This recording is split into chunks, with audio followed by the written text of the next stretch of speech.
Model town कचहरी की अदालत ने निश्तर कॉलोनी से कारें चोरी करने वाले 2 मुल्जिमान को जिस्मानी रिमांड पर पुलिस के हवाले कर दिया। अदालत ने मुल्जिमान अब्दुल रहमान और मसूद जान का 24 जुलाई तक जिस्मानी रिमांड मंजूर किया। तफसीलात नुमान नूर की इस रिपोर्ट में।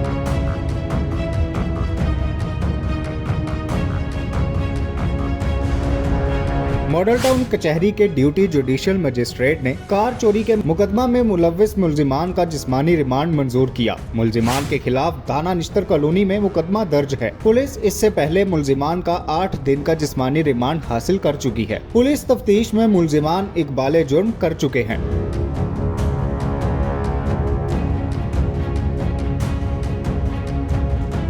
मुल्जिमान ने फरासतुल्लाह खान की गाड़ी चोरी की। मुल्जिमान इश्तिहारी मुजरिमान हैं। मुल्जिमान को 12 जुलाई को गिरफ्तार किया गया और तफ्तीश के लिए जिस्मानी रिमांड हासिल करने के लिए अदालत पेश किया।